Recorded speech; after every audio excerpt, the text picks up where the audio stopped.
태극신금 이해를 시작하겠습니다. 절대적 개념인 소유, 그리고 또 하나의 절대적 개념인 정의. 주고받는 행위, 즉 거래가 발생하기 위해서는 나의 것과 너의 것이 반드시 성립해야 하는데, 그 이유는 나의 것과 너의 것이 존재하지 않는 곳에서는 주고받는 행위가 이루어질 수 없기 때문입니다. 그렇죠.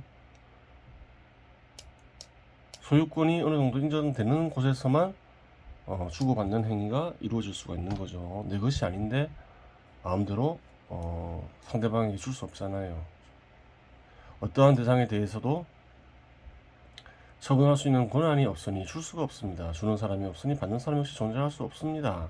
주고받는 행위가 성립하려면 주는 사람과 받는 사람 둘 다 존재해야 하기 때문입니다.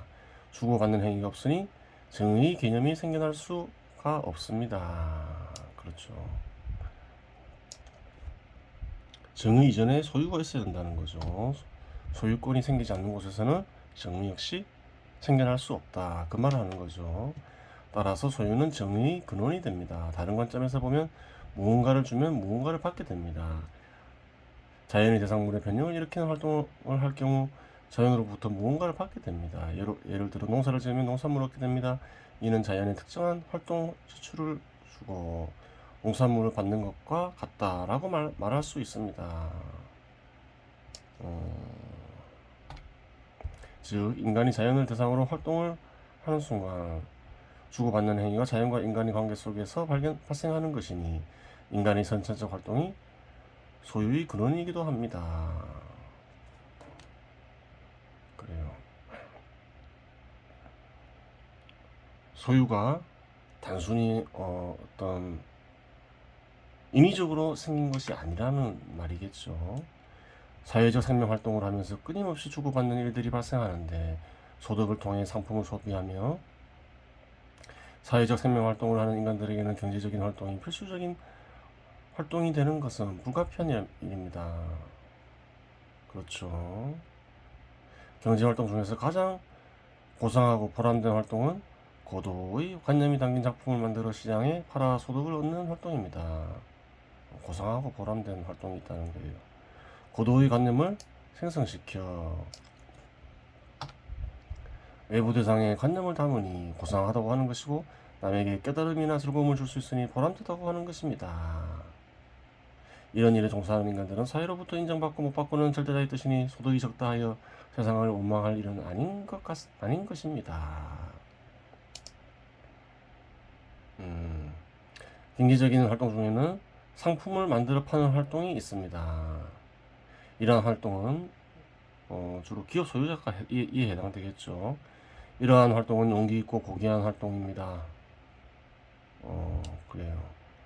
상품에도 관념이 간직되어 있기는 하지만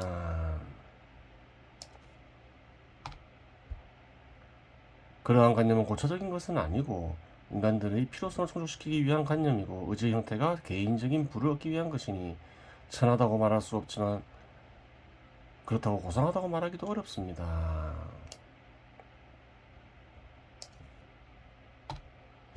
하지만 재산을 탕진할 가능성을 무릅쓰고 행하는 것이니 용기 있는 활동이며 의도하지 않았다고 하더라도 직업을 창출하여 다른 인간들의 삶의 터전을 만들어주니 고귀하다고 하는 것입니다. 그렇죠.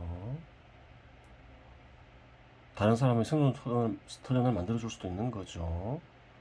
고귀하다 할 수 있는 거죠. 결과적으로는 타인을 위한 활동이 되니까. 하지만 남의 것인 활동 지출을 이용하고 적절한 대가를 지불하지 않으려는 악이 마음에 깃들 수도 있습니다. 선천적으로 어쩔 수 없는 상황이 아니라면 시장에서 결정되는 임금을 정상적으로 지불하고 활동 지출을 구매하여 이용해야 할 것입니다. 그렇죠. 시장에서 형성되는 가격에 따라 그래야 해야 되는 거죠. 그래요.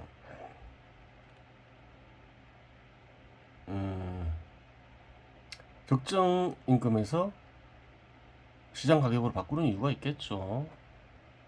시장 가격을 파기하면 누군가는 손해봐야 되잖아요. 그건 잘못된 거잖아요. 시장 가격에 따라서 그랬는데 적정하냐 적정하지 않냐 살아가는데 그것은 또 다른 문제인 거죠.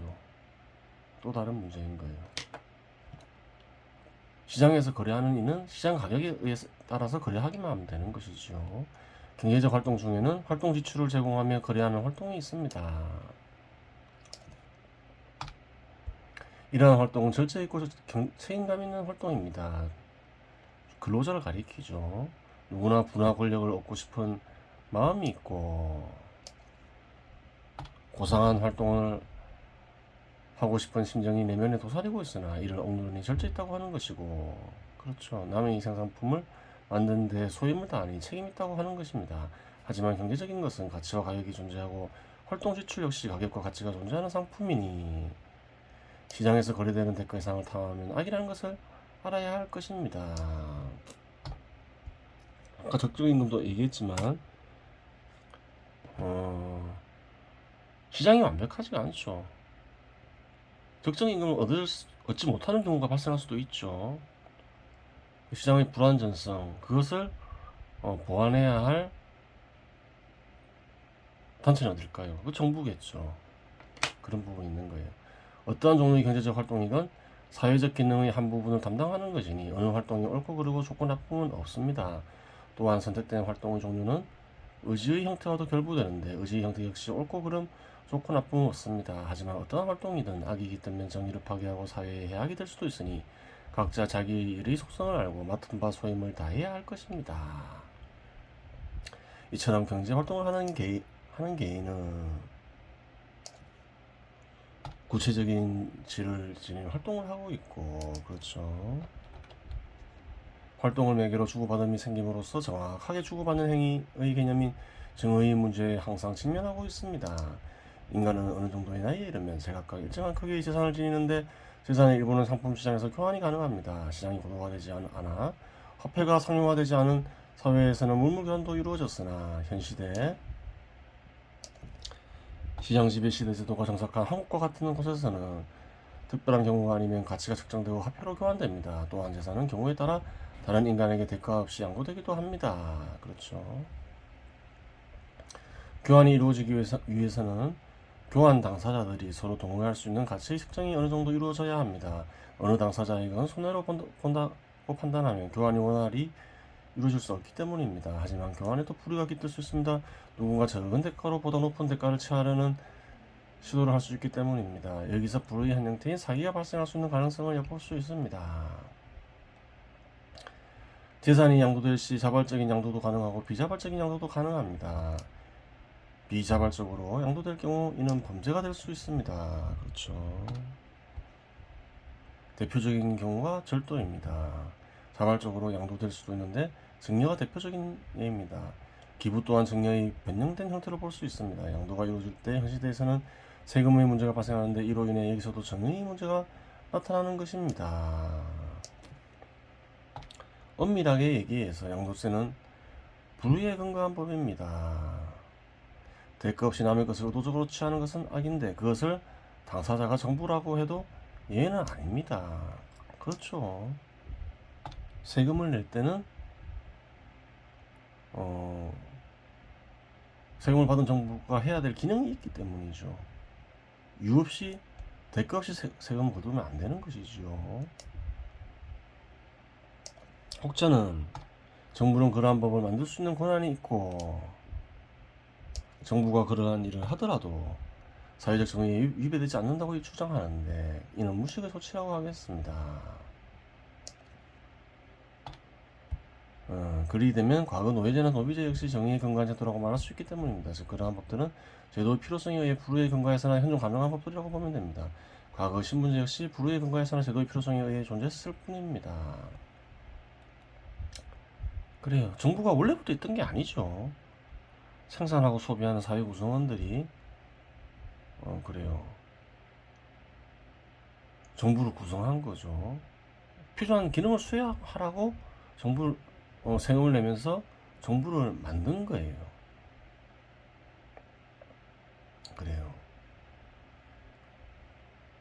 그 필요한 기능 수행을 위해서 세금을 얻는다. 일종의 거래인 거죠. 그걸 얘기하는 거죠. 지금까지 고찰한 바와 같이 소유와 정의가 보이지 않는 것이긴 하지만 현존한다는 사실을 부정할 인간은 없을 것입니다. 정의는 소유한 것들이 움직여 서로 교환될 때 발생하는 것인데 현실에서는 소유나 정의 모두 불완전하게 이루어지고 있음을 알 수 있습니다. 소유가 불완전하다고 하면 재산은 물론이거니와 신체의 사용 역시 제한을 받고 있음을 알 수 있습니다.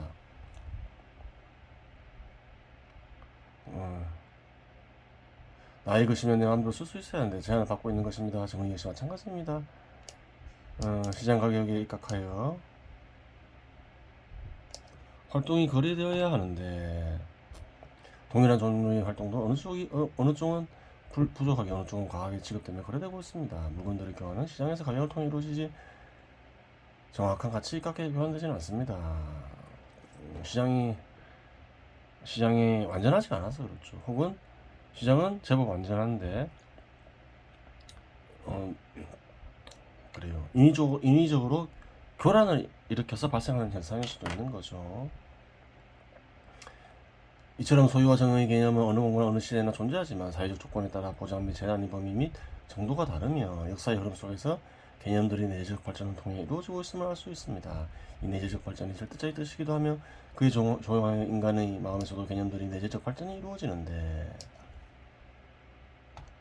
인간의 마음에서 이루어지는 내재적 발전을 해결식 표현으로 하자면 혼의 발전이라고 하는 것입니다. 여기서 혼은 영혼에서 영을 가리키죠. 인간은 진임으로써 나가 성립하는 것이고 나가 성립함으로써 사회적 개념인 소유가 드러나는 것이며 소유한 것들이 움직임으로써 정의가 드러나니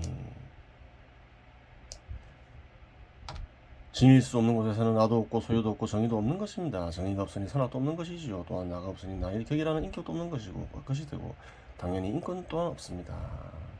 인권은 소유권을 통해서 실현된다. 그렇죠. 여기서 소유권은 광범위하죠. 인간의 육체도 뭔가요? 소유의 대상인 거죠. 인간의 육체는 물체잖아요. 소유권을 행사하는 존재는 누군가요? 육체가 아니죠. 그래요. 영혼이 소유권을 행사하는 거죠. 하여간 인격, 소유, 정의는 서로 연동하여 움직이는 개념들임을 알 수 있습니다. 그러면 다음에서는 인간과 물질, 사유를 이루는 절대적 개념들이 연동되어 이루는 사회 구조에 대해 살펴보도록 하겠습니다.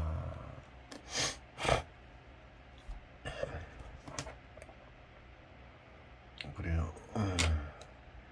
태열 금화종주를 살펴보도록 하겠습니다. 여기서부터 하면 되죠. 일령진성, 하나의 참된 본성이 기락건궁, 이미 하늘이 궁전에 들어오면 다 비유적 표현이죠. 여기서 일령진성은 뭘 가리키나요? 어떤가 하는 신을 가리키겠죠. 하늘이 궁전, 이런 신의 마음을 가리킨다 했죠. 이런 신의 마음에 사는 이는 당연히 이런 신이겠죠. 이 비유적 표현이 뜻하는 바는 인간의 마음에 이런 신이 마음이 드러나면서 이런 신이 인간의 마음에 들어오는 것을 가리키는 거죠. 변분, 혼배. 인간의 마음에 이런 신이 들어오면 곧 혼과 배, 넛과 을로 분리된다. 그렇게 번역될 수 있죠. 혼재 천심, 혼은 하늘의 중심, 이런 신이 마음에 있게 된다. 있게 되는데 양이다. 양은 그냥 특별한 뜻이 있는 게 아니죠. 그냥 긍정적으로 쓰이는 거죠. 음은 부정적으로 쓰이고 경청직이야. 가볍고 맑은 기다. 기는 어떻게 풀이하면 될까요? 여기서 예전에 선천진일지기가 이런 신임을 가리켰죠. 그 영적 존재로 번역하면 되겠죠. 풀이하면 되겠죠. 참 뜻은 맑고 가볍고 맑은 영적 존재이다. 맑다는 것은 욕망이 개입되어 있지 않다 이 말이고, 가볍다는 말은 뭘까요? 이런 신의 마음으로 날아오른다, 날아오를 수 있다, 그 뜻이겠죠. 차자태어 등내, 이것은 태어로부터 온 것이다. 그렇죠. 어른은 태어로부터 온 것이다. 태어는 태일이나 태열이 다른 표현이겠죠. 하나 이런 신으로부터 온 것이다. 그렇게 되는 거예요. 원시 동명. 그래요. 처음부터 있는 존재와 같은 모양이다. 어떤가는 신과 같은 형상이다. 이 말이죠. 참고해서 보겠습니다. 어떤가는 신의 마음이 인간의 마음에 드러나 어떤가는 신이 인간의 마음에 나타나면 얼과 넋은 분리된다. 어떤가는 신의 마음에 있게 되는데 어떤가는 신의 마음 어떤가는 신의 마음으로 날아오를 수 있기에 가볍고 육체의 욕망에서 벗어난 존재이기에 맑은 영적 존재이며 이 영적 존재는 어떤가는 신에게서 비롯된 것이며 어떤가는 신과 동일한 형상이다. 그렇죠. 백은 넋은 음하다. 부정적인 뜻으로 쓰이는 거죠. 심탁지기야, 가라앉고 혼탁한 영적 존재이다. 그렇죠. 육체에 집착한다. 육체로 떨어지는 거죠. 그리고 육체 욕망에 사로잡혀 있는 존재이다. 이 말이죠. 부어 유형지 범심, 형태가 있는 마음에 부착되어 있다. 육체에서 비롯되는 거죠. 형태가 있는 마음은. 혼호생, 어른 살기를 좋아하고, 그리고 이런 신의 마음에 태어나서 영원히 살기를 살 수 있는 존재가 어리죠. 백망사, 육체에서 비롯된 거죠. 육체는 결국 죽잖아요. 백은 넋은 죽기를 갈망한다. 그렇죠. 을이 그래요. 을과 넋으로 구성된 의식이 날아올라서 어떤가는 신의 마음이 태어나서 영원히 사는 것을 방해하는 존재가 백이다. 그렇게 풀이할 수 있는 것이죠. 이번 시간에 여기서 마치겠습니다.